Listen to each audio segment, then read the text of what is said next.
How many of you are prepared for an incident like this? Get my new book, Sheep No More, The Art of Awareness and Attack Survival, and I will teach you to think like an attacker so you can truly defend yourself.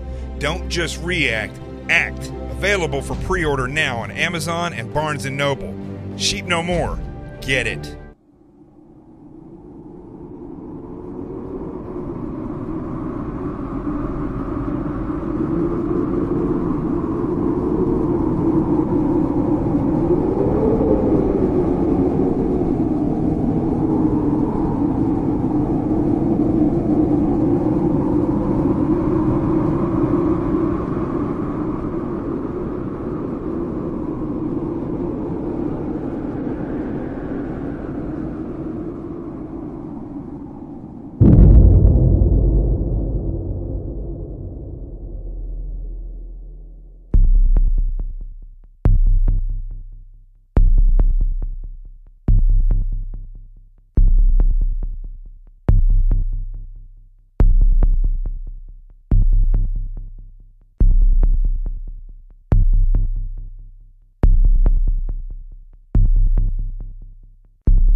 My name is Jonathan Gillum. And this is The Experts.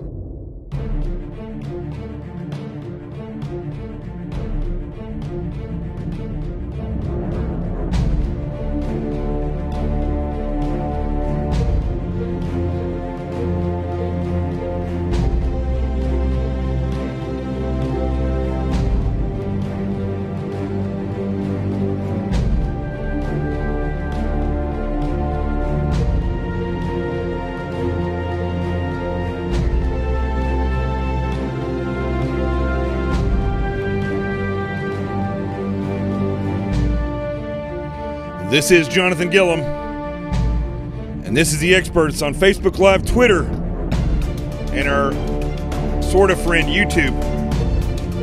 Boom.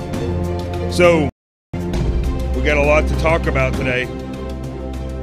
I don't know, maybe I should start doing this show at 9 o'clock now, because it seems like that's when I finally get on, it's 9 o'clock. So, make sure that you're sharing this show. I've shared it 3 times now, and we got to get our reach up. The views have been sky high, but we got to get that reach out there. Here's what's happening, folks. I don't know if you realize this or not, but there is a war being raged on the American people. Now, we just had a tragedy in Florida last week, and unfortunately, out of that tragedy, we were given the ultimate example of the reality of who the domestic enemy in this country is. Now, I'm going to talk about that a little bit more. I've said some things on NRA TV and on Newsmax today that have taken people by surprise a little bit, but we're going to discuss that now. So let's get started.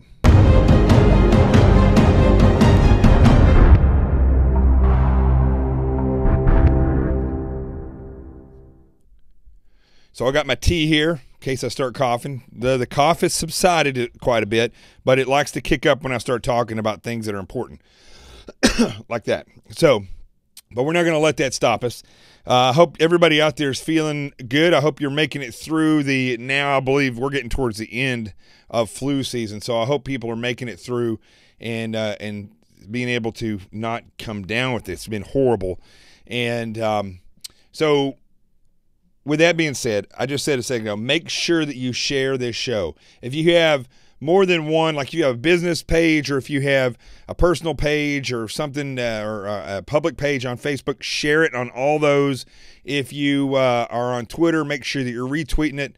YouTube, I don't know, you go outside and scream out the window. I don't know what you do on YouTube. So, but make sure you subscribe to my YouTube page.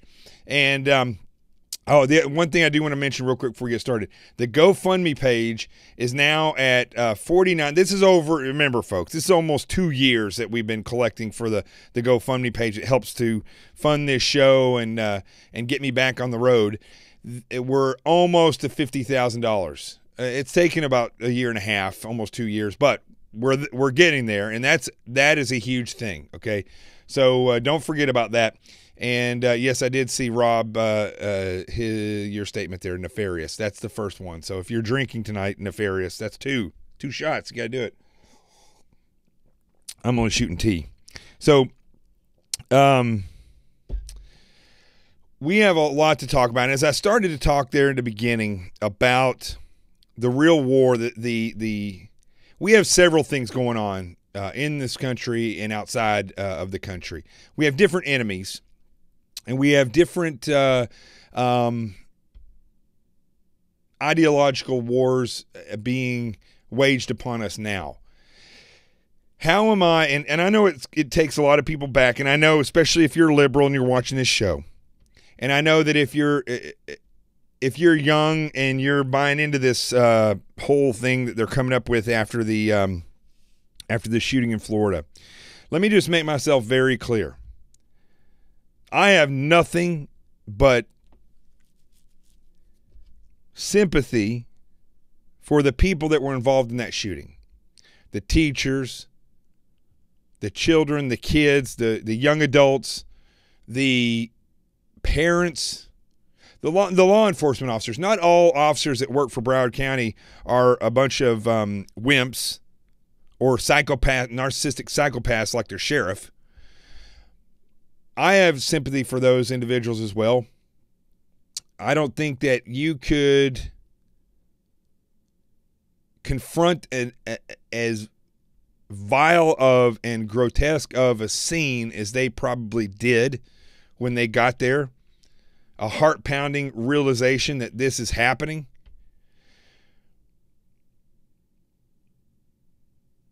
But you all have to understand something. Now, I'm going to be very, very clear about this.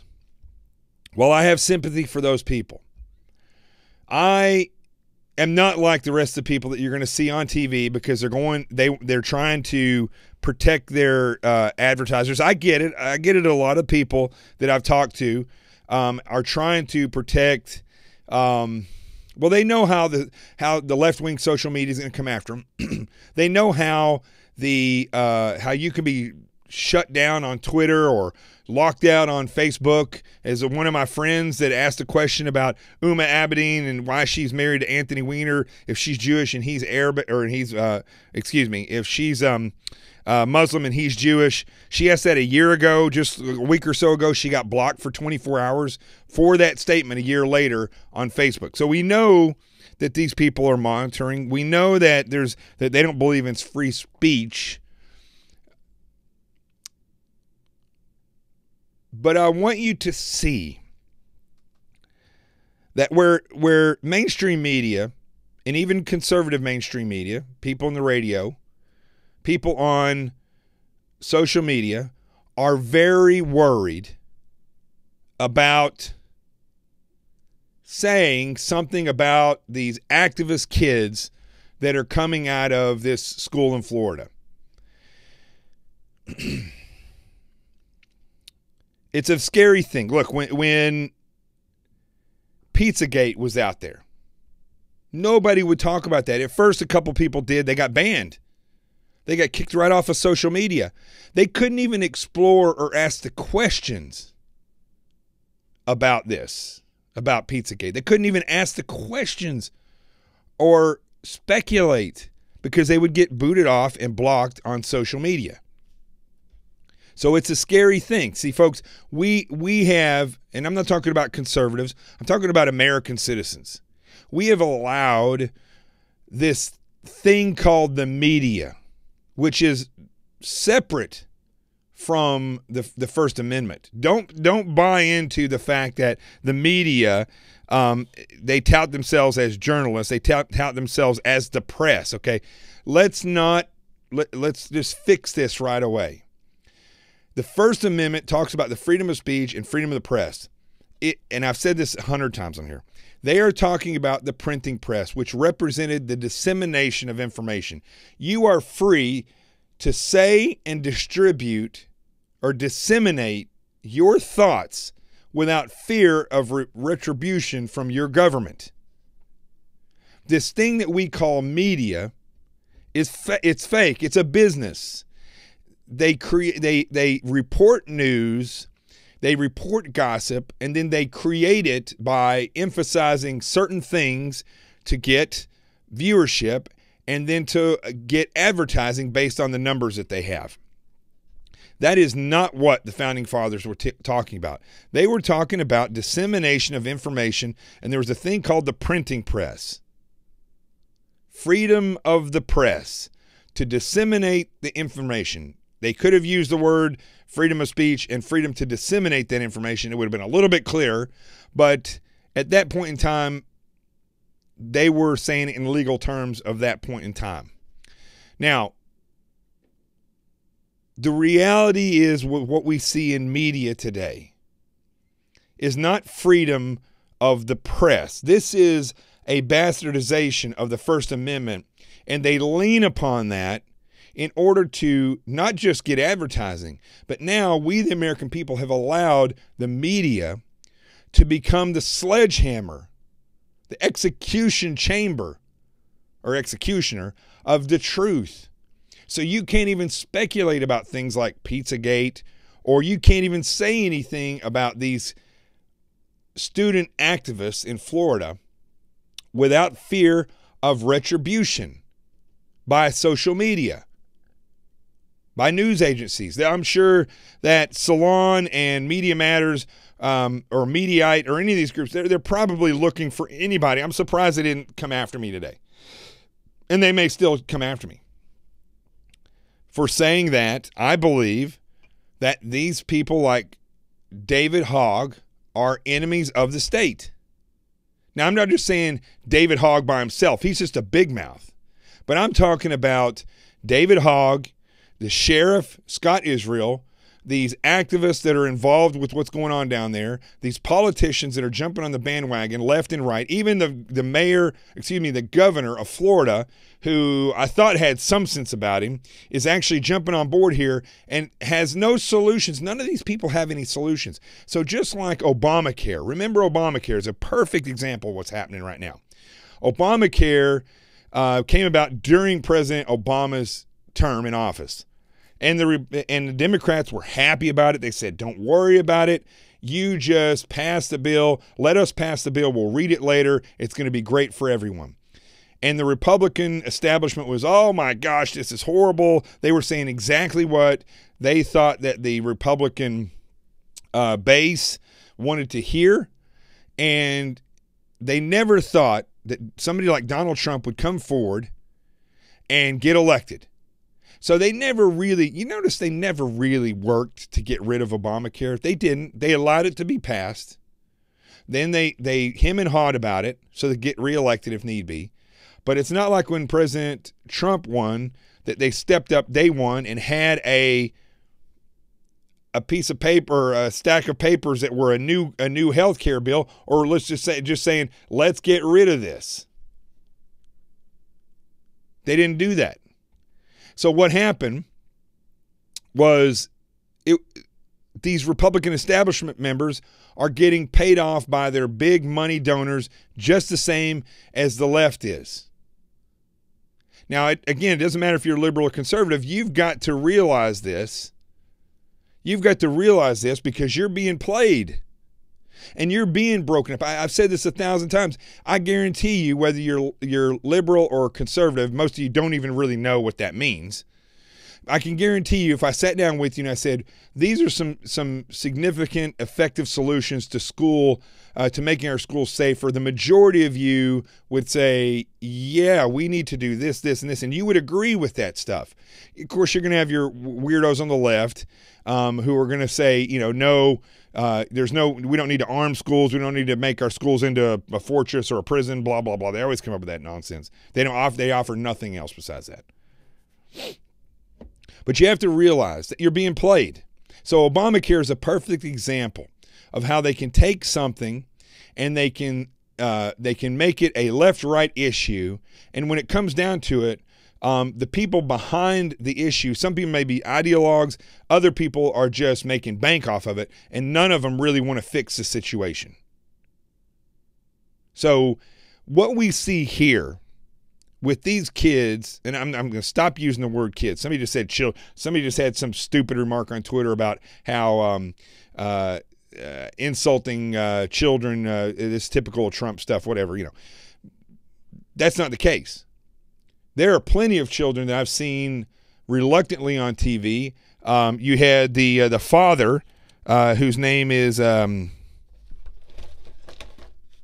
is Andrew Pollock. He's the father who got up and gave, the guy should run for governor of the state of Florida or senator or congressman, although that would be lost in that. But I think he can make a huge difference. He's thinking correctly. He's mourning. He has realistic solutions. So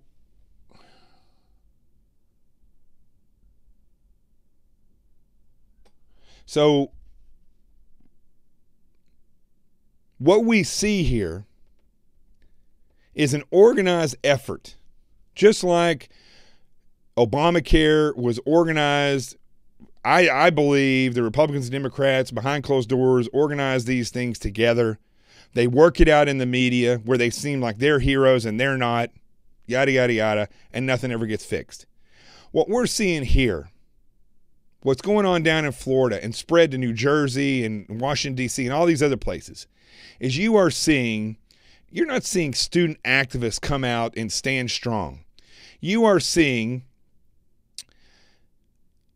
different generations, different tactics and avenues of approach that the leftists, subversives in this country are taking to cripple your Second Amendment. Even this David Hogg character says that, look, the kid's like 18 years old, right? He's a man. I don't care what the governor of Florida or I'm going to play a soundbite here in a second from that weirdo Scott Israel, the sheriff down there in Broward County. I don't care what they say about an 18-year-old being a child. All right? At what point do you become an adult, according to these people? Is it when you move out of your house? Because in that case, Bernie Sanders wasn't an adult until he was in his 40s. Is it when you graduate high school? Well, there's some people that get held back, or they never graduate high school. They go get their GEDs, or they don't have any high school diploma. Does that mean they're like 60-year-old children at that point? That's not a good measurement of what makes an adult. I think what you're seeing is you're not seeing children that are 18 years old. You're seeing people that have not properly been cultured by their society. They have not been raised properly by their parents. And they've grown up thinking that they're entitled to whatever opinion that they have, that to whatever they want. And they will jump on the bandwagon with anybody that gives them attention and makes them feel like they're important. And you hear stupid things like this from this kid, David Hobbs.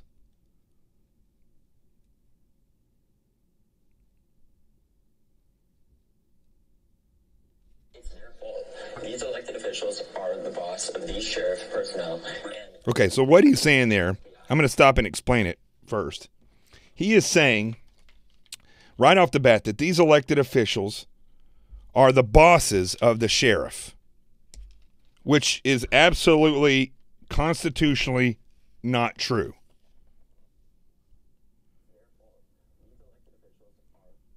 Let me see if I can get this a little bit louder so you can hear it.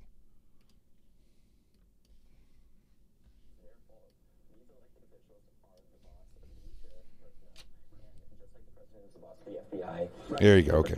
All right, listen to this. It's their fault. These elected officials are the boss of these sheriff personnel, and just like the president is the boss of the FBI, Governor Rick Scott is essentially the boss of Scott Israel, the sheriff, and as such. So he's saying that the governor is the boss of Scott Israel. But here's what's even more scary. Remember what I said about the media? You have Joe the hairpiece Scarborough there agreeing with this guy, and he was a congressman. Is the boss of the FBI.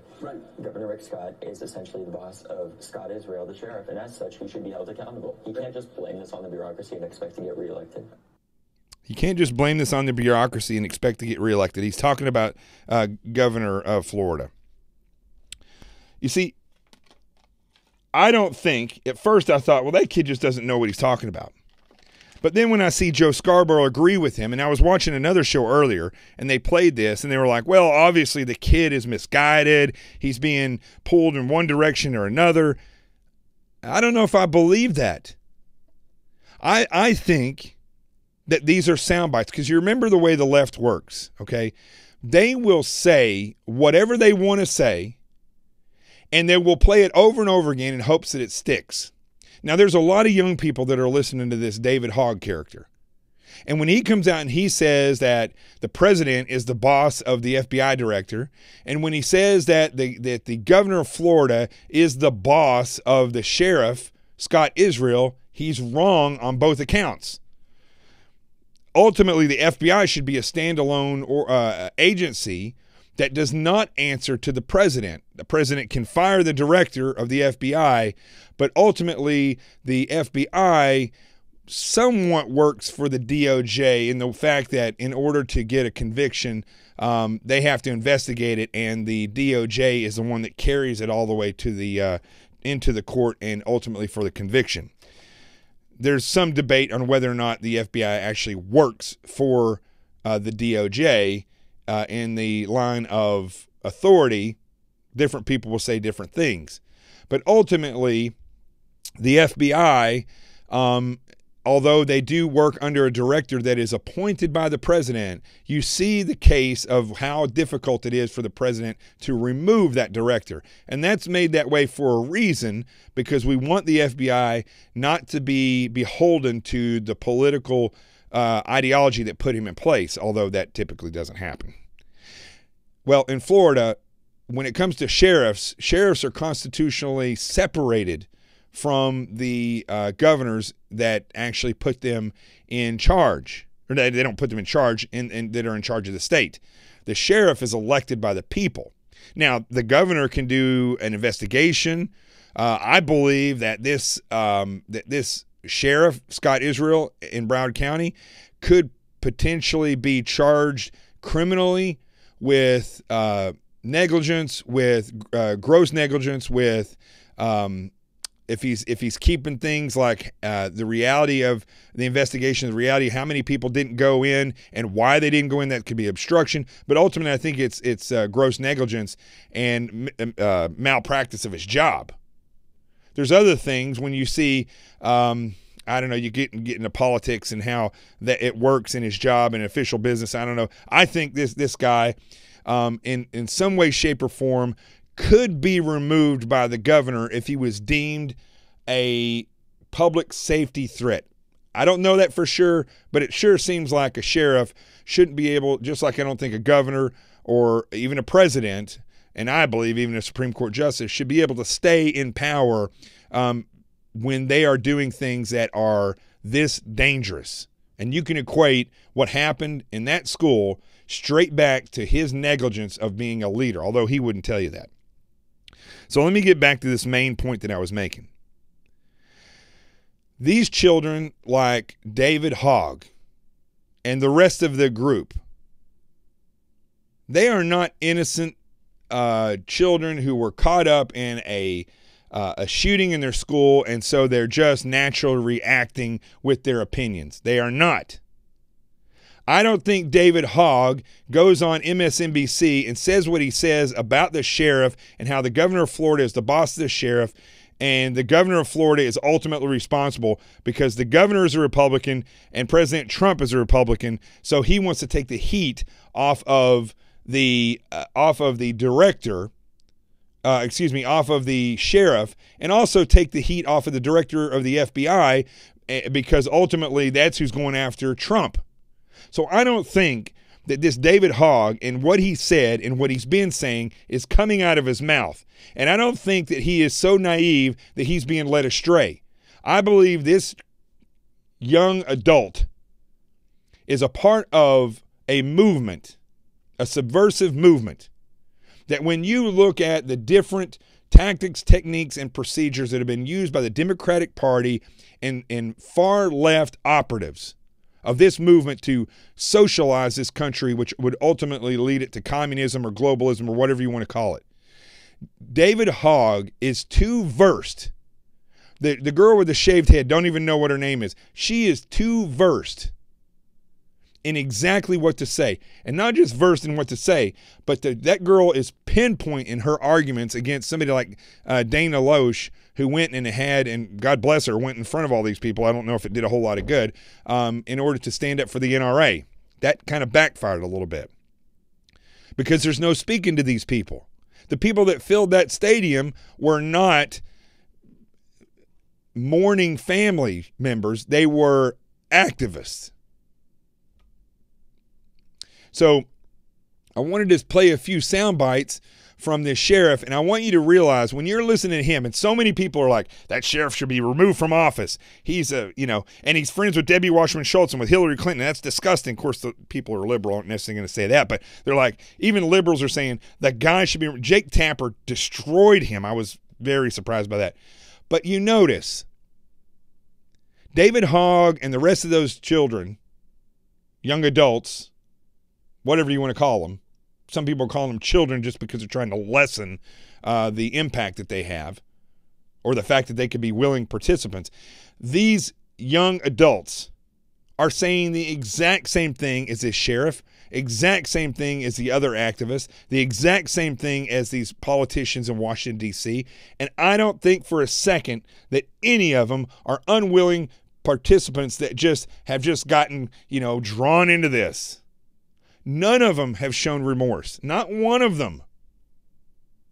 That father, Andrew Pollock, who I would love to have him on this show if anybody knows him. He's a true American. That father is in severe mourning. He is dealing with this, and he's also standing up because he doesn't want to see more people die. He feels exactly the way I do about security. About this nonsense about the Second Amendment. It's going nowhere. That is mourning. Other parents can't even talk about it without crying. Some students are shaken. Emma Gonzalez, that's her name. Emma Gonzalez, David Hogg. These adults are going to be graduated within a year. And then what are you going to call them? Children who graduated high school? No. These people are adults. And they're using the same lines, the same tactics. They have the same ideology, and they're going after the same specific part of the Constitution that will ultimately weaken your First Amendment and all the others. If you, the people, do not have the ability to fight against the government, if need be, the government, and remember, I'm not talking about myself and other people who've served this country. I'm talking about the establishment ruling elite. And I use that word elite very sparingly. Those people will eventually, they don't care about you. I don't care if you're a liberal troll that's watching on Twitter or if you're one of the techies who monitor everything we do unfairly, suppressing our freedom of speech just because you think we're saying something that's not liberal. You better wake up, because none of these politicians care about you. They don't care about maybe one or two of them. They don't care about you. They don't care about your rights. And ultimately, when they get up there and they get their power, you know what they want to do? They want to get more of it.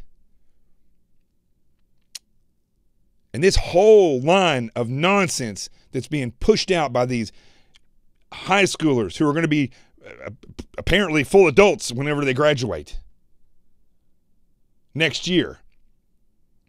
This whole line of ideological nonsense is being followed up by this corrupt and psychopathic, narcissistic sheriff, Scott Israel, by the other politicians, even on the right, who can't even offer a solution to keep the schools safe. I haven't heard out of the governor of Florida once anything about doing threat assessments of schools. Not once. But yet he wants to talk about raising the age limit in order to keep people from getting guns. Meanwhile, if you're 18 years old, you can go off to war. And they'll give you a gun, teach you how to use it, send you to a foreign country. You could be in the National Guard and be called up in the National Guard. You could be standing with a gun ready to kill an American at 18. Think about that for a second. The government can train you and arm you and put you in a place to shoot other Americans if there's a crisis situation, or if, heaven forbid, they declared martial law somewhere, or there's a national emergency, and they can put them out there and they can shoot you at 18. But yet they want to take the guns away from 18-year-olds that are law-abiding, that have never done anything wrong, that will own guns their entire lives. There's upwards of, they say, 400 million legally owned guns in the country. 400 million. You know how many were used on that day when that madman went into that school and shot it up? And you noticed they're calling him a madman. They're not calling him a kid. He's 19. The other, David Hogg and Gonzalez, they're 17 or 18. Right? This guy was 19. He's a man. They're not.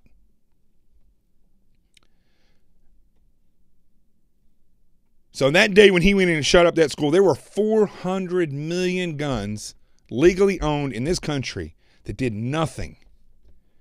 They were used properly. They were stored properly. Responsibly. But yet, that doesn't matter.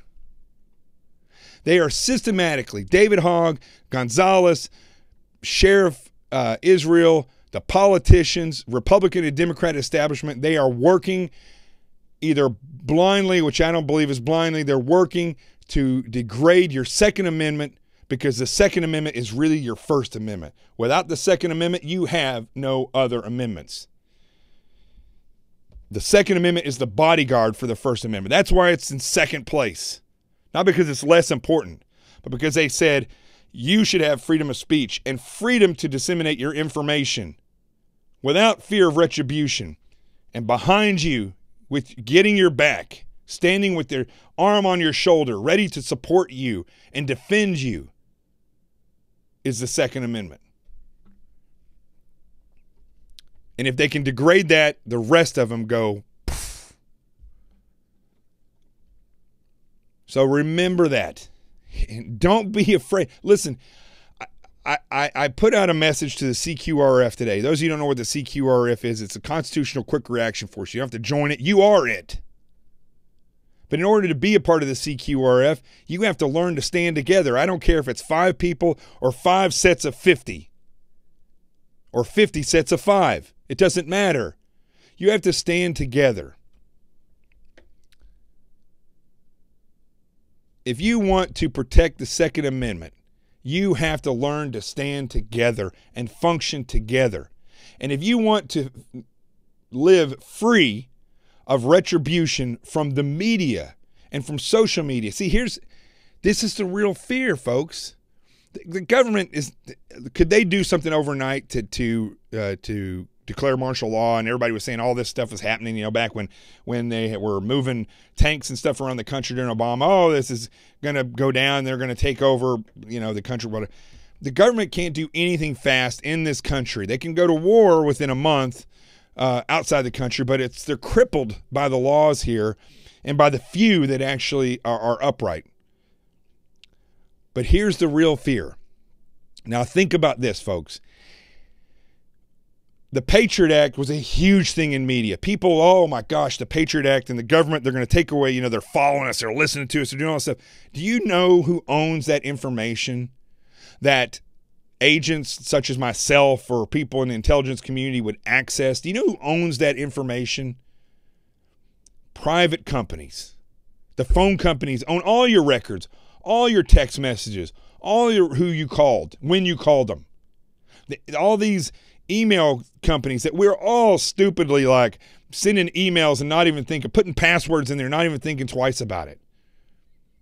All of these social media platforms that you think, well, I'm not going to put this out on where everybody can see it. I'm going to go direct message somebody. You're being watched. The real fear is not necessarily the government. The fear should be the two political parties and the private companies that are beholden to those ideologies. Silicon Valley, they are leftist. They're not even liberal. If you're liberal, you should be just as scared of Silicon Valley as anybody who's conservative. They own your information. They sell your private information. Why do you think a lot of these companies, they say, sign up now for free? And you're like this Trumpy bear that I saw on Newsmax. What a freaking, I don't know how they even, so I'll tell you what that is. You call in, use your credit card and your name, you fill out the information to get this Trumpy bear. It's got a flag in it and all this stuff. They don't give a crap. 2 payments in $19.95 for that bear. Do you know what they're doing? They're taking your information that you fill out that stuff with, and they sell that information. And you're afraid that the government is going to come after you, and so you get rid of the Patriot Act. So what? The real threat are those people that are using your information on a daily basis and storing your information and going through your stuff. That's where the real threat lies. And that's where, when I look at these young people in Florida, young adults who are still in school and they're protesting all this stuff, and they're in line with the sheriff and you notice I repeat stuff a lot so you get it in your head. They're in line with the sheriff, with the activists, with the politicians. The Republicans are saying the same thing that the Democrats are saying, and nobody's offering up a solution. Why? Because their goal isn't to solve the problem. Their goal is to weaken the Constitution so they can control you for business, for money, and in some cases for ideological control. Sounds like a conspiracy theory, but it is not. It is not. If you can't take a step back and look at what's happened in the past week, you go out. I challenge any of you. You don't like Planned Parenthood? And there's millions of people who don't like Planned Parenthood that'll stand with you. Go ahead, try to get news time, try to start a protest and do all these organized protests around the country in 5 days. I challenge you. First of all, you're never going to get the funding. Secondly, you're never going to get the people that are going to stand with you because they're not trained to stand with you. Thirdly, you'll get zero media time. No one will cover it. And lastly, it'll take you to get permits and to get everything organized 6 months to a year. These people do it like that. 5 days. Folks, the murders in that school happened 10 days ago. 10 days. They've already had like multiple protests. That David Hogg kid is on TV every day. You have people like Allison Camerata, who must have lost her mind or left it at Fox when she left there. She goes over to CNN and says stuff or agrees. Remember, you don't have to necessarily say it, but agrees when that Gonzalez girl with the shaved head, who's like 18 years old, goes on television on CNN and says that the NRA and anybody who does business with the NRA is baby killers. Gee, that sounds very familiar. Sounds exactly what they said about Vietnam vets when they came back from Vietnam, when they spit on them and called them baby killers. That's because they were fighting communism. A lot of people want to believe that the people that said, you know, you're baby killers when they're coming back from Vietnam, that those people were lockstep with people who just wanted peace. No. We were fighting communism in Vietnam. And the people who fight communism are going to be attacked by communist trolls, whether it's online now or back then they would stand at the airports and say nonsensical stuff and call them baby killers because they didn't want communism to be defeated. Now you're fighting communism / globalism. It's the same people behind the organizations. They're just like in their 60s now, and they're feeding they're training the people the same way to say the same things. And Alison Camerata says, yeah, not even disagreeing. You can't say that. You can't say the NRA or the people that back the NRA are baby killers. You can't say that. It's not true. Alison Camerata didn't say that. So you've got to realize, if you don't want to live in fear, where am I going with all this? If you don't want to live in fear of retribution, then you all have to stand together. I'm risking retribution by saying all this. I could be kicked off Twitter. I could be kicked off Facebook, blocked on YouTube. I'd lose all 20 of my viewers over there. And then you wouldn't see me anymore. My book sales would probably tank, which the country drastically needs these book sales now. Not because I want to make money, but because Sheep No More is what it tells the process of what these school administrators and government officials need to be using in order to really secure their schools. That's not, listen, I'm not just saying that. Ask anybody who's read the book, so with the exception of about 10 people who gave me bad reviews. The rest of the 130 people that gave me great reviews so far will tell you the book is telling you how to look at things from an attacker's point of view, not just look at them and say, oh, we need to not have anybody else die in school. Let's get rid of guns. Sheep No More tells you exactly what you need to do in order to do a threat assessment on yourself from the attacker's point of view and build a target package on all the aspects of your life or your company or your school.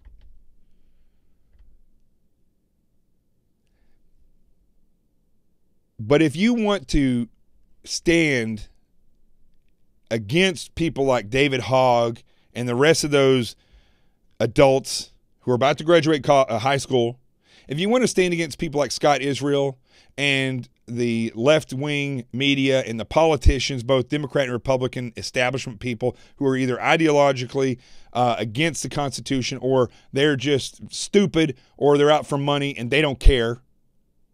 If you want to stand against those people and say the truth, you have to stand together, because one person saying the truth is the same as me giving one person a rifle and saying, go fight ISIS. Go clean up Islam. It's not going to happen. You're going to get killed.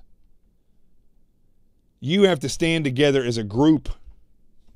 And if you don't start doing it now, look, it's already almost too late. They own media.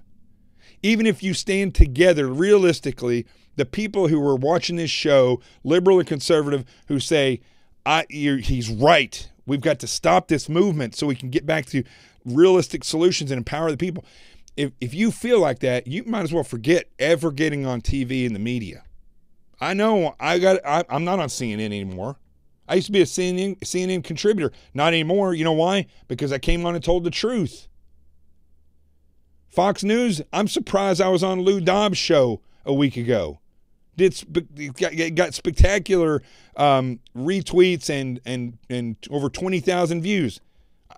I'm surprised, because they don't like the truth when I told it about Rob O'Neill, who I pray for now. I don't want to go into that argument. I don't have anything against Rob O'Neill. I have a grievance against what he did. They didn't like it. I'm not on there anymore. So imagine if you want to stand against somebody like David Hogg, who just because he was in the proximity of that school when people got killed, you're supposed to all of a sudden say, he's just a child. He's just a child, and he's just doing what he's been told. and he's a unknowing participant, that's bullcrap. He knows what he's doing. He's a willing participant. He's saying the party lines. He's helping to weaken the Constitution and the bodyguard that the Second Amendment provides, the protection that it provides for the First Amendment and all the rest of the rights granted to you by God through the Constitution. If you don't stand together, you will one after one after one after one be eliminated from the fight. But in numbers, there is strength. Period.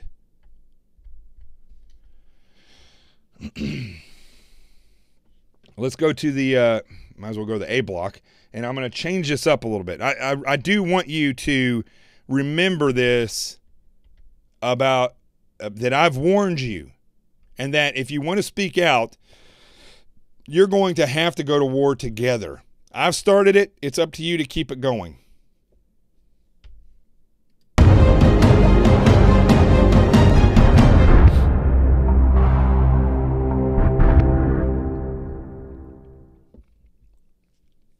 All right, let's go to the Scott Israel soundbites. I want to play some of these. Not that it's going to be a surprise to anybody. You see what I have here. We'll start off with this. It's hard for me to even play this, folks. This is off of CNN. On behalf of law enforcement, the Broward Sheriff's Office. All right, hold on. Got to hook up my technology here.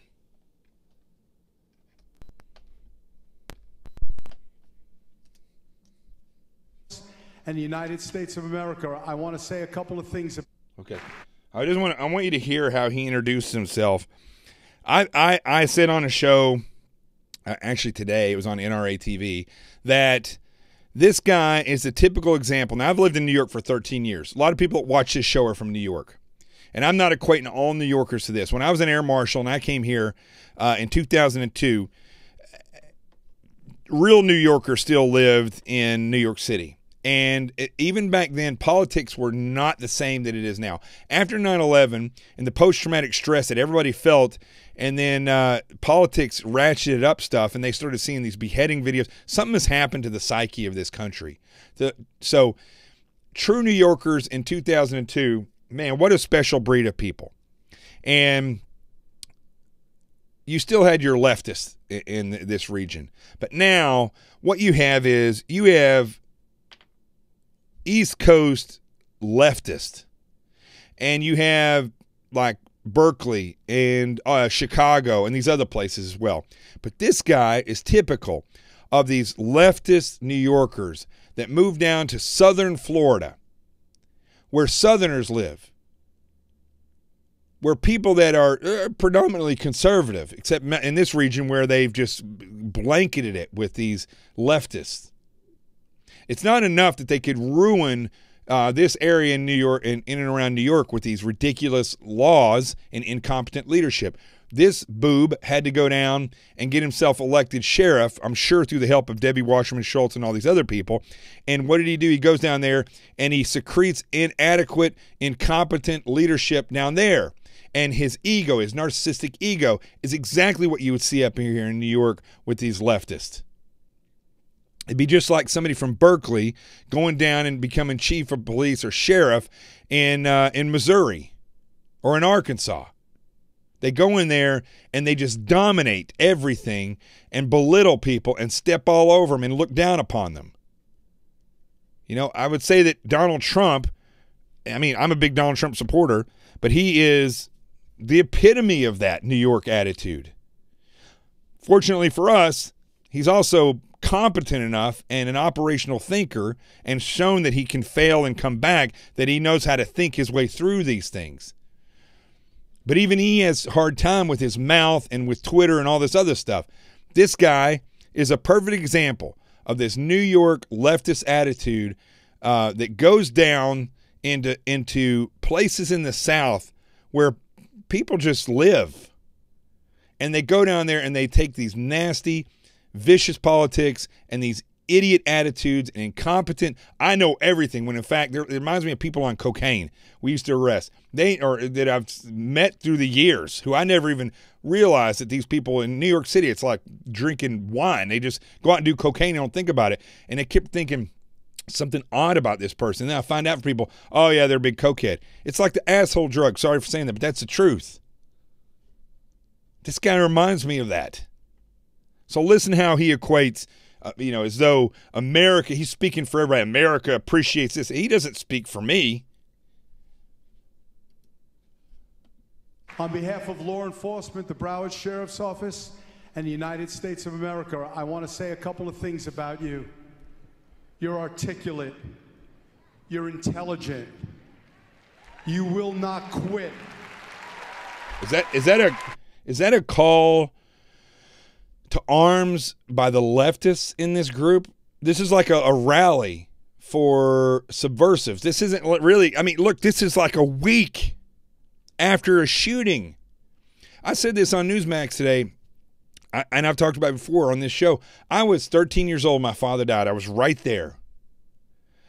There's a mourning process, even in the case of my father where he had cancer, and it was good to see him out of his pain. And I believe in the Lord Jesus, and I believe in God and the heaven.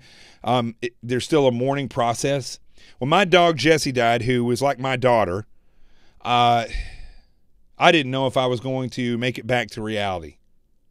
It took me a month. Thank goodness, my mom is who she is, and I had the lake, and Rico was there with me, and my stepdad Jim, and I was able to go in Arkansas where I buried Jessie, and I was able to just go and sit in the water and think and get my mind straight. The night Jessie died, I put her in her grave, buried her, went and ate, did some other stuff, went back down there that a little bit later. I was so distraught that I literally, listen, I've never had kids. It was like having to put my daughter to death.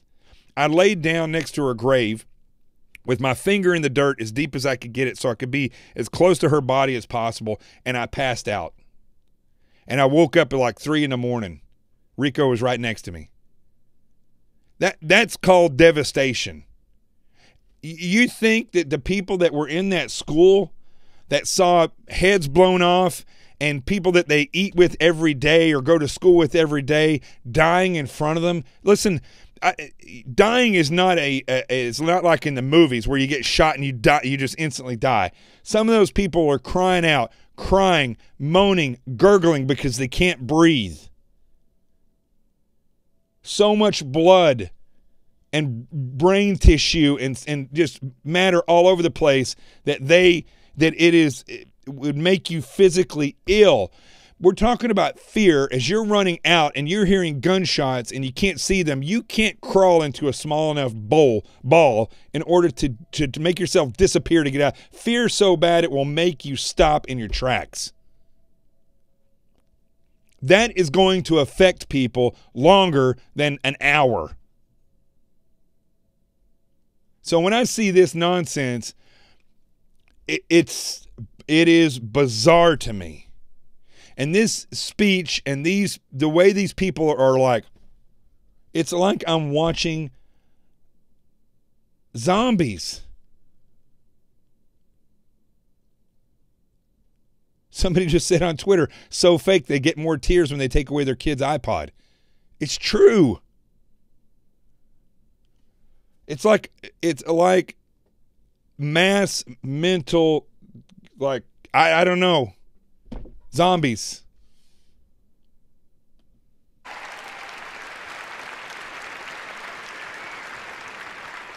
You've gone to Tallahassee. You go to Washington, D.C. Tallahassee, Washington, D.C. They're talking about these organized protests that I was talking about earlier, that if you tried to do this against like Planned Parenthood or something, it would take you a year to get these people together to do one. They did two like that. And then Jersey, 3. David Hogg was up here in Jersey.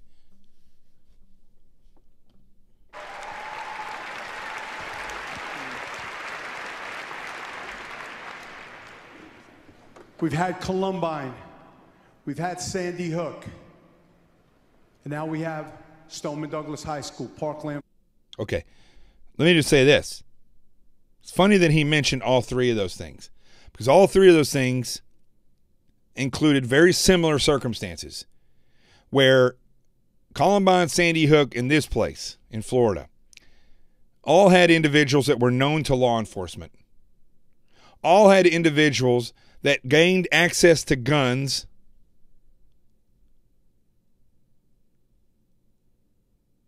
telling people that they had access to guns, telling people that that they were training, doing odd things. I don't know about Adam Lanza, but his mom went out and bought him guns like a fool.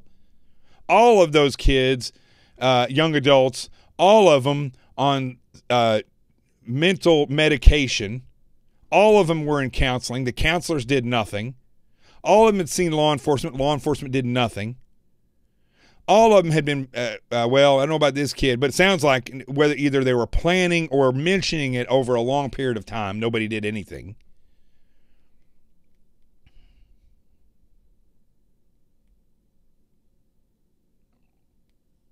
In the case of Columbine, had they not even had weapons, they made bombs. Luckily, they didn't go off.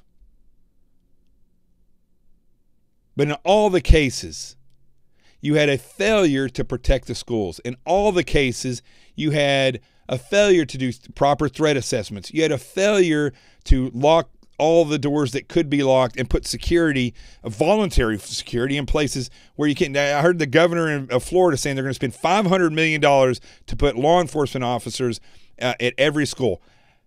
Do you realize that's $500 million? If I said 500,000, $500 million that could be spent on metal detectors, and they could go out, and especially in Florida, there's veterans and former cops everywhere.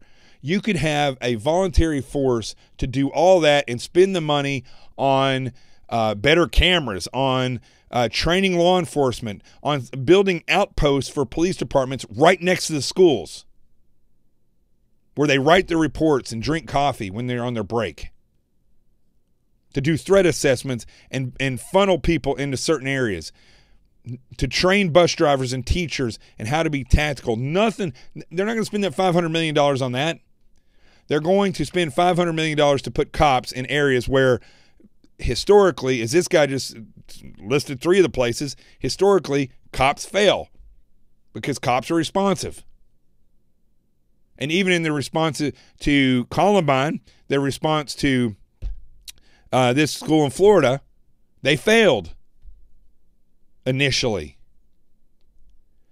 They failed in Orlando, in the Orlando shooting. They failed in Las Vegas. So the governor of Florida is going to spend $500 million to put more of these people. I'm not calling all law enforcement failure, but instead of working on the process of securing the schools, doing a threat assessment, understanding the avenues of approach, the vulnerabilities that can be exploited, looking to train some of the teachers so you have a last line of defense. No, they're just going to put more cops out there, and if they don't see it, or if somebody freezes and they get into the school, it's done. They're dead. People are going to die.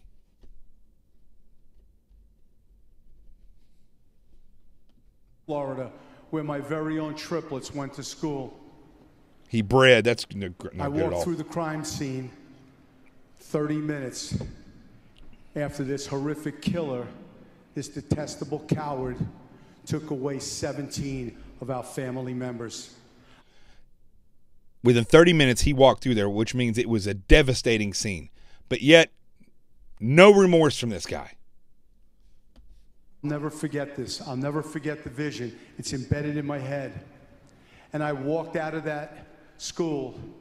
As I walked through, I said, I wonder if Brett or Blake or Blair could have sat there and went to this classroom. And I walked out. And as Elie Wiesel said, talking about the Holocaust, I said two words to myself. I said, never again. Never again. Never again. So he's going to try to get guns banned across the country, which means you almost will ensure that it will happen again.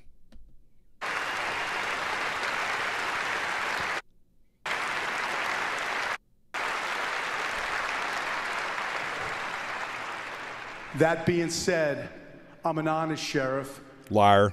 And honesty means when you did it right, we talk about that. And when we were not successful, we talk about that with transparency. Okay. All right. So let's just stop right there. Remember those words right there, folks. When you didn't do it right, you're going to talk about it with transparency. Oh, I'm so glad he said that.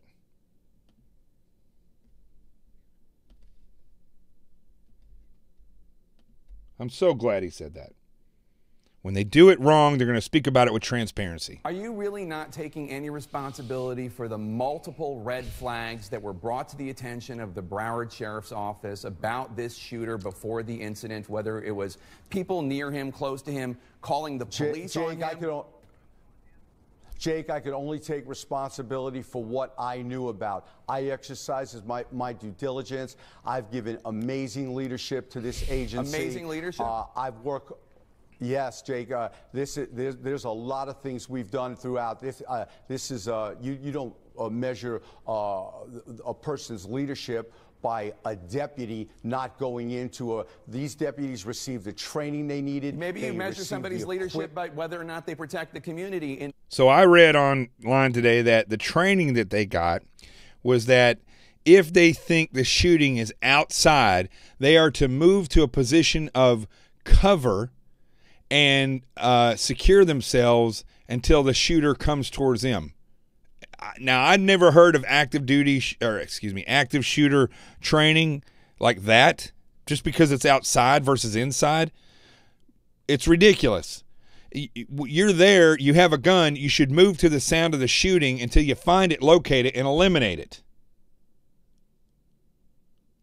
And sound will bounce. I talk about that in the book, Sheep No More. You may think it's coming from over here, but it may be inside. And if that may be the case, the one officer that said that he didn't go in, said he didn't go in because he thought this shooting was going on outside, and because the policy is you find conceal or a cover, you get behind it, and then you some wait or something like that.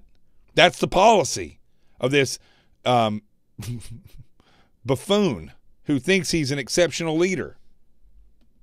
Case, you've listed 23 incidents before the shooting involving the shooter, and still nothing was done to keep guns out of his hands, to make sure that the school was protected, to make sure you were keeping an eye on him. Your deputy at the school failed. I don't understand how you can sit there and claim amazing leadership. Jake, on 16 of those cases, our deputies did everything right. Our deputies have done amazing things. We've taken this, in the 5 years I've been sheriff, we've taken the Broward Sheriff's Office to a new level. I work with... So when I hosted David Webb's show it was a week ago, the report I got from people that live in that area was that Scott Israel came in as sheriff, that the sheriff that was there before him did amazing work. And when he came in, he destroyed what that previous sheriff had done. That's the report that I got from people that live in and around that area. So again, he's lying. Some of the bravest people I've ever met. One person, at this point, one person didn't do what he should have done. It's horrific. The victims here, the families, I pray for them every night. It makes me sick to my stomach that we had a deputy that didn't go in, because I know if I was there, if I was on that wall, I would have been the first in, along with so many of the other people. I think there are a lot of people, sir, who think that there are a lot of mistakes other than that one deputy. I've given amazing leadership to this agency. Amazing leadership? I've given... Amazing leadership. I don't know. I've got the wrong thing. 4 or 5 deputies. At this point, we have no reason to believe that anyone acted incorrectly or... All right, that's... But when did your deputies, not Peterson, but the others, when did they arrive on the scene? Because Coral Springs sources say when Coral Springs police arrived, there were Broward deputies there in addition to Peterson. And I don't dispute that, but that is an active investigation. We have not taken statements yet from the Coral Springs officers. We found out, I believe, 5 or 6 days ago from their police chief that he told one of our colonels about the information. We're going to be taking statements from those Coral Springs police officers. All right, this guy's a fruitcake. He's a fruitcake. But I want you to listen to now. I want you to listen to this Gonzalez girl the one with the shaved head.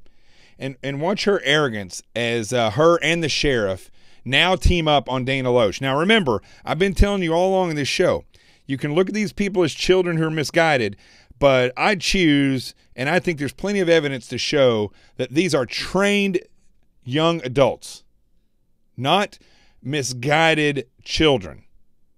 These are young adults that are going to be out and about in a year when they graduate high school, and they're so well rehearsed that there's no way they just got this in 5 days. No way. These are people that have been probably going to meetings that could, who knows the reality of what's going on here. But watch the way these two team up together against Dana Loesch in that same stadium full of activists, not grieving parents and kids. For a second, though, and I understand you're standing up for the NRA, and I understand that's what you're supposed to do. But you just told this group of people that you are standing up for them. You're not standing up for them until you say, I want less weapons.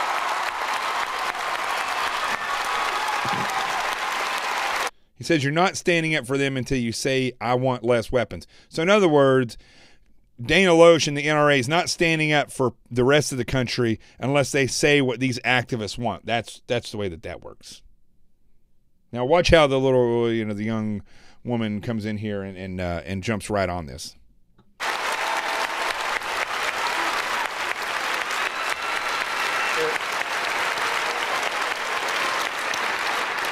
These people want three things. And I come here tonight with 39 years in law enforcement. I've Baker-acted people.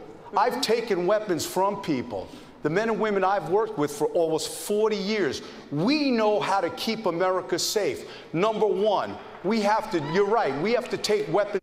Really? He knows how to keep people safe, even though a week ago 17 people died under his jurisdiction. Out of the hands of people that suffer from mental illness. We have to expand the Baker Act. We have to be able, when police encounter someone, Emma, when police encounter someone who is going through a mental illness, we don't only have to wait, or we shouldn't have to wait until they are a danger to themselves or someone else. We should be able to take them to an institution that's going to examine them and take weapons away from them, right? So he just said, we shouldn't have to wait until people are a danger to themselves or someone else. We should be able to take them to an institution and take their weapons away from them. Do you realize what he just said? In other words, let's say you have a bad day and you get in a fight with somebody, and maybe you even commit a crime, or maybe you're drunk and you did something stupid. Or for those of you out there that, are idiot enough to do drugs, maybe you're not crazy. Maybe you just did some drugs. Maybe you're a girl or somebody else who got drugged in a bar, and you go out and you do something crazy. According to this weirdo, this guy, Scott Israel, a sheriff from Broward County, you should be able to be detained by law enforcement, put into a mental health facility, and have your weapons taken away before you pose a real threat. That's what he just said. And there at that time. And Sheriff, you're a member of the NRA, yes? No, you're not a member of the NRA. Way to go. I want to bring in Diane Wolk-Rogers, who teaches AP World History. One of the victims, Carmen Chentra. Attorney General Jeff Sessions made an announcement about that too. So that answers you're able to pass a background check because the Air Force did not report that record. I think I'm just gonna interrupt you real quick and remind you that the question is actually, do you believe it should be harder to obtain these semi-automatic weapons and modifications to make them fully automatic, such as bump stocks? Well, I think the ATF is deciding about bump stocks right now. The president ordered the DOJ to look into it. I'm asking your opinion as a representative of the NRA. That's what the NRA's position has been. The NRA came, I'm talking for them. These are the 5 million members that I'm here representing. That is what that group's position has been.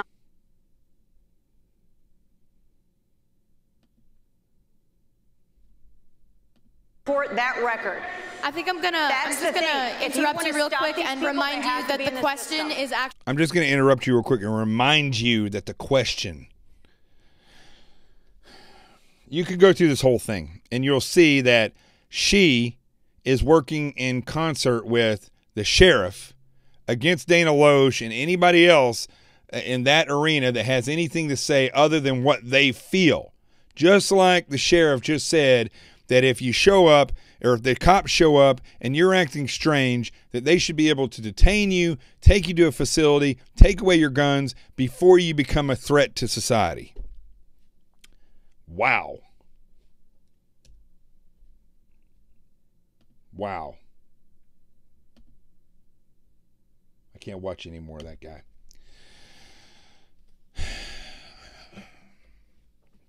Remember, I'm not against you having your own way of thought. If you feel like you're liberal, I challenge you to tell me what liberal is versus conservative. I challenge you, tell me. Most people don't even know.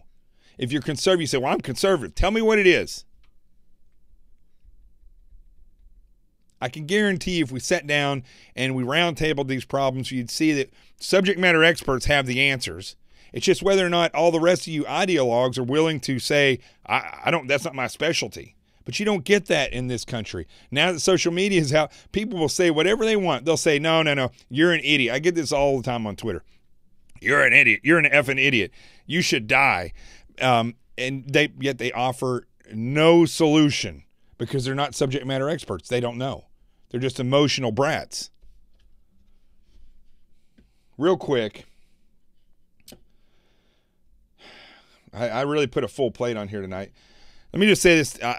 This is a developing story. All right. Bernie Sanders, they have proof now. This is a whole nother story. All right. I'm going to shift, but it's still, you're still talking about the same people. A lot of these people would support Bernie Sanders or Hillary Clinton. They would never support Trump or any other conservative. Bernie Sanders now, because Mueller is doing this investigation and indicted these people a week or two ago that were shown to be setting up protests and rallies against Hillary Clinton and against Trump, like they were going playing both sides of the field. It now turns out that they also had they were in support of Bernie Sanders, and they're still looking into how deep the relationship was to Bernie and his campaign and these people that were working for Russia. But there's obviously a connection there. That's still developing. The other thing I want to mention real quick is that the Oakland mayor, I've been saying for a long, long time that, and by the way, let me just say this about Bernie Sanders as well. His wife is crooked. John Kerry's daughter, the same thing kind of happened with her as happened with Bernie Sanders' daughter, where these people play fast and loose with these college monies, and they have no problem giving somebody a stupid job and paying them $500,000 a year. Same thing with nobody questions this stuff because these people are highfalutin. They walk around like they are higher than everybody else and they should be making this stuff. Pfft. The Oakland mayor is telling illegals, which means that I don't know if she's announcing it or she's announcing to illegals in her area that ICE is going to step up arrests. Now, she knew this ahead of other people because of the communications between law enforcement agencies. And she goes out and tells the people of Oakland, if you're illegal, hide, because ICE is going to be doing arrests. How is that not obstruction of justice? Please tell me.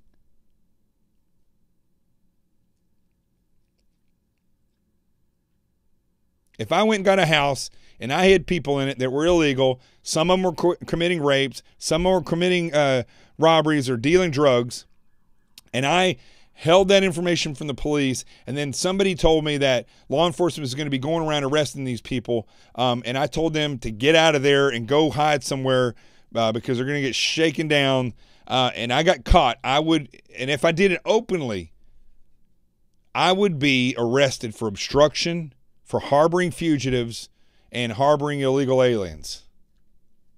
How is that not the case with this Oakland mayor? She should be arrested. The Justice Department has plenty to arrest her on. That's a federal crime, what she's done. She's obstructing federal law enforcement agency of doing the job. They try to say that it's a civil arrest, but these are not all civil arrests. You can't blanket statement all people who've come over here illegally. And plus, if they've come over here twice, come over once, gotten deported, and come over again, that's now a felony that they're guilty of.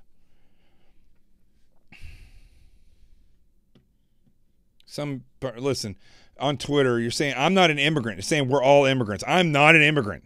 I was born in the United States. Now, I'm sure I have ancestors down there that were immigrants because I've been told I'm Irish, English, and Scottish, and some American Indian, I've been told. I don't know if any of that's true. But I was born here. I'm an American. I'm freeborn. I can run for president or anything else. So I don't know what you're talking about. She's making a difference. Look, I don't play with people like this. I just block them. If you're born in this country, you're an American. You're not an African American. You're not Irish. You're American. You may have ancestors who were over there. You may have connections that are over there. But you are an American. You're not an immigrant. This country can live. If we stopped all immigration right now, this country would be just fine.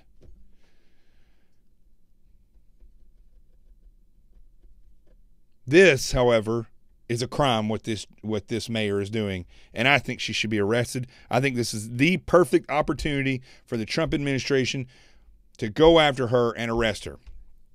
I still think that Rod Rosenstein should be gone, that Jeff Sessions should be gone, that Christopher Wray should be gone from the FBI, and I think they should have an FBI agent, not one of these deputy directors, step into the place. Those people should all be forced to retire. We should start promoting people based on their experience in the FBI. How many cases have they done? Have they done a good job? Do they get a good peer eval? And that's the way that people should be promoted. That's also the way that people should be hired.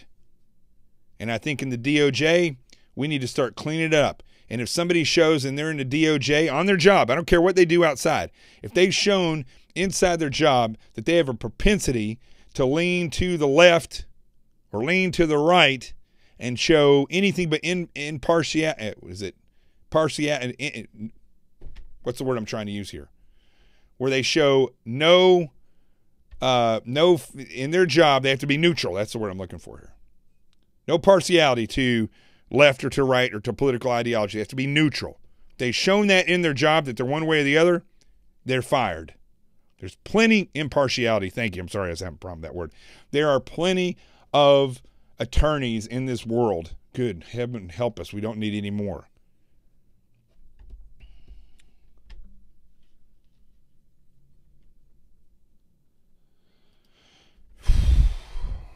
Folks, again, if we don't stand together, you're not going to have a voice.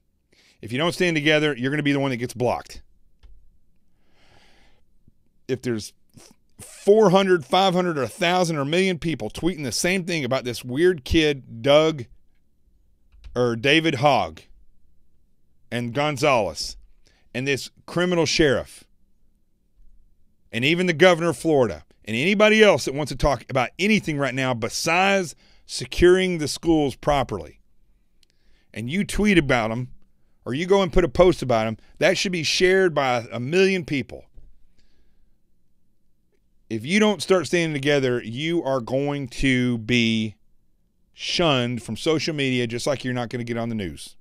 You got to start standing together. All right, I'm going to go to the Truth Zone real quick before I go to the Truth Zone. Sheep No More, The Art of Awareness and Attack Survival. In this book, you will learn how to do the threat assessments from an attacker's point of view on all this. It shows you how to divide your life into sectors. It then shows you how to look at each sector from an attacker's point of view, looking at your critical assets, your critical areas, and your critical times. You then take what you have there and you develop a bullet list of the vulnerabilities to each one of those that you can exploit to get to your critical assets, to manipulate the critical areas and manipulate the critical times, to hit those. You determine from an attacker's point of view the avenue of approach you would take to exploit those vulnerabilities to hit those criticalities. That's how we do it in the military. That's how we do it in the government, in force protection. You have to look at things from the attacker's point of view. I'm teaching you how to do this. I can guarantee you, if that school in Florida had this book and done a proper threat assessment and put into place realistic defenses to stop people from accessing the school, there would be nobody dead except potentially somebody who was guarding the school, but there wouldn't be anybody dead. We probably would have never even got to a shooting. But the proper threat assessments are not being done. Go to Amazon, order it.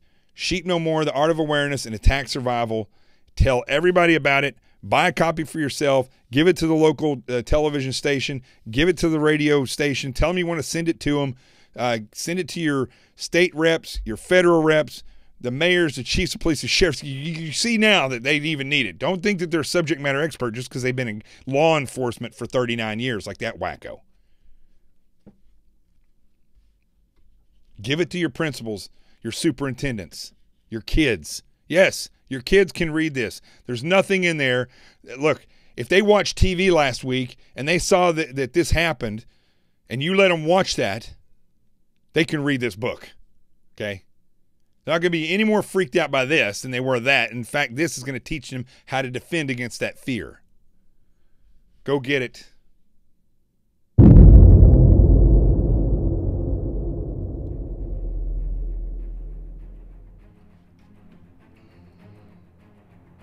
All right. I don't have a lot to say in the Truth Zone tonight because I already said it all.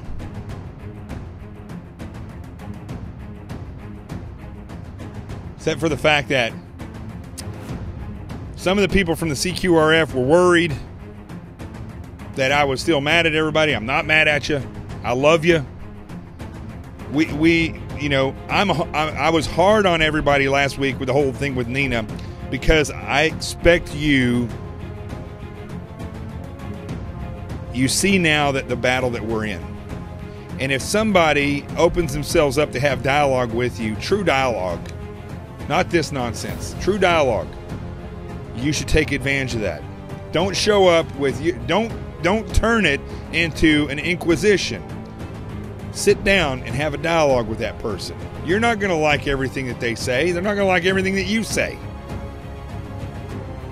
But ultimately what happens is it's not the goal to get everybody thinking exactly alike. That's the goal of communism. The goal here is to be who you want to be. See the world the way you see it. Maybe you have a perspective that I don't know. But ultimately, what it comes down to is, can we sit together and, as Shane just said, have rational dialogue?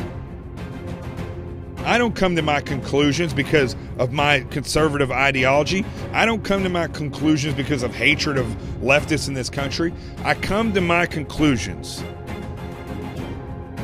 because I think things through. And I think what is best for the country, what is best for the Constitution, so that the Constitution is not infringed upon and so that the people can remain free. That's what I think about. I don't come to conclusions because I'm angry. I get angry because I'm frustrated, because I see what's happening. And the American people, human race, you think we're grown up because, like, I'm 48? Go watch kids that are 5 years old when they're playing in a sandbox or with dolls and watch how they get in a fight or one bites the other one. I used to have a friend who was Puerto Rican, and they had their niece was 5 or maybe even 4, and she got in an argument with another boy because she wanted that toy, and so she bit him. And when they said, "Why did you bite him?" she said, "Freddy Krueger." That's all she could say. Freddy Krueger. If you think adults are so much more grown up than that person, than that 5-year-old or 4-year-old, you are wrong. You got people that take a job and don't protect the society in which they are sworn to take care of. And then they stand around and act like, it wasn't me, I'm great, I'm awesome, when they're complete failures. You got people who, their egos are so high that they believe What they're telling you, the party line that they're telling you, is the only thing they should be talking about. They're not even considering real security. They're no different than those 5-year-olds in the sandbox smacking each other around. Ego, incompetence, and self-centeredness. We have to rise above that. And we have to do it together. We got a lot of challenging things to do. It's easier to do it together. Keep each other in check. Don't get mad when somebody checks you. I'm Jonathan Gillum. My buddy Rico's right there asleep. This is The Experts. I'll see you tomorrow. Wherever you see this face, the truth has arrived.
If you have not gone out and made an effort to promote this book, do it.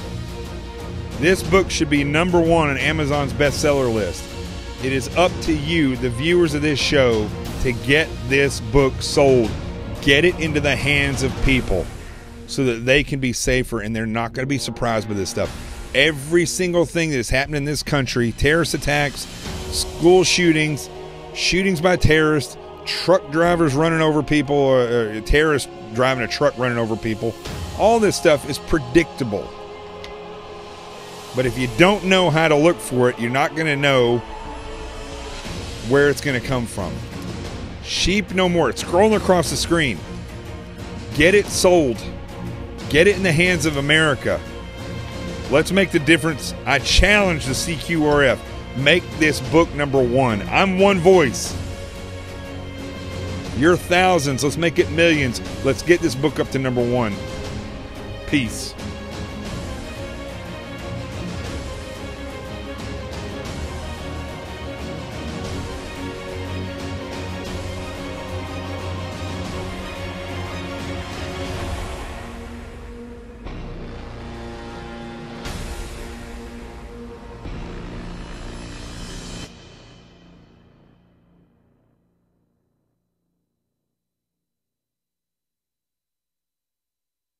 How many of you are prepared for an incident like this?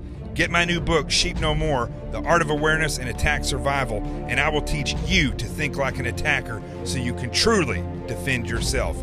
Don't just react, act. Available for pre-order now on Amazon and Barnes & Noble. Sheep No More. Get it.